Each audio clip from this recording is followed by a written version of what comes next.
I ndëgjova me shumë kujdes dy bashkëbiseduesit edhe pajtohen te pjesa që jashtëzakonisht do të ishte keq për Kosovën edhe për imazhin e Kosovës me çu edhe një herë në zgjedhje Kosovën Dibran me provokim nga cili do subjekt politik për shkak të egove të tyre. Kosova sapo ka përfundu 4 palë zgjedhje edhe ende po mundet me marr vetëm prej atyre zgjedhjeve. Pra ne edhe sot në fillim të vitit 2026 po flasim për zgjedhje të fillim vitit 2025. Tash paramendojeni edhe një herë me vazhdu na në një situatë të tillë edhe vitin 2026 me zgjedhje. Jo që do të mbetet Kosova në regres, po do të mbetet anash edhe në aspektin politik, edhe në aspektin e integrimit evropiane, edhe në aspektin e zhvillimit ekonomik që nuk kemi të fol pare.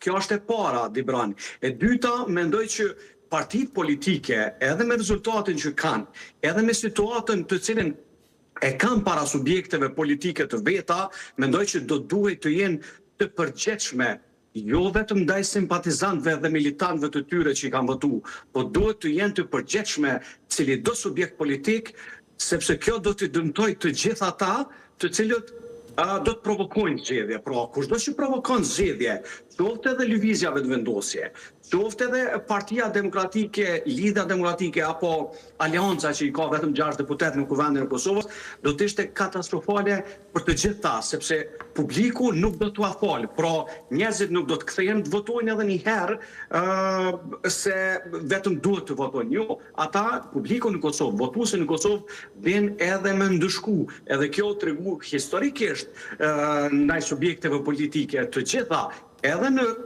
shkurtin e vitit 2025, kur vendosja mori 42%, por edhe tash kur mori 51%, por edhe për subjekte tjera politike që dikur kishin fuqi të madhe, e sot kanë fuqi më të vogël. Pra, unë mendoj që zgjedhja duhet të jetë një kompromis. Tash çysh do të bëhet kompromis?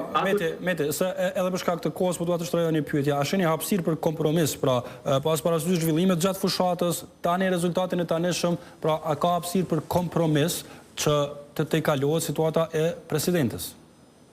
Absolutisht po. Pse po mendoj që duhet të ketë kompromis dhe të paktën unë e kom po.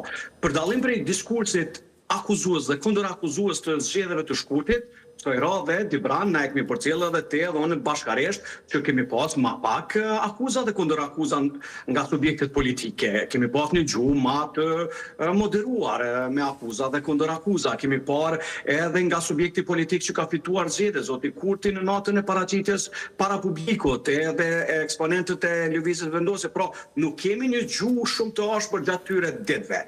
Tash, çështja është a do tjetë, le të themi, kandidatura zonjës Vjosa Osmani, kandidatura e vetme në këtë situatë. A do tjetë kjo e pranueshme pastaj për deputetët e zgjedhur nga subjektet politike të Partisë Demokratike, Lidhjes Demokratike dhe të tjerëve. Çka i bie kjo? Kjo i bie që ata nuk mund ndoshta edhe nuk do të votojnë fare nëse lëvizjave të vendosje e përkrah zonën Osmani, por mund të qëndrojnë aty dhe e shpjeguat dhe e kemi shpjeguar në vazhdimsi.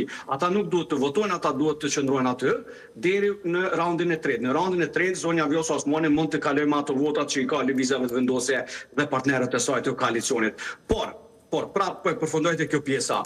Kushdo që është emri, Dibran, mendoj që Kosovës i duhet kompromisi, bashkëpunimi dhe dialogu, mos me çu Kosovën në zgjedhje të reja, të cilat do të ishin bllokuese totale për Kosovën në të gjitha hapat. Dhe këto përgjegjësinë do ta marrin të gjithë dhe pa dallim dhe votuesi do të ndëshkojë pastaj ata të cilët në publik shihen si bllokues të këtij procesi. Pra Kosova nuk ka kohë me marr me këto po e quaj kështu kushtimisht na gjuhën pak më sallta politike të liderëve edhe të egos së tyre. Mete, të falenderoj shumë për kohën që gjetët lidhës së drejtë me ne. Faleminderit shumë.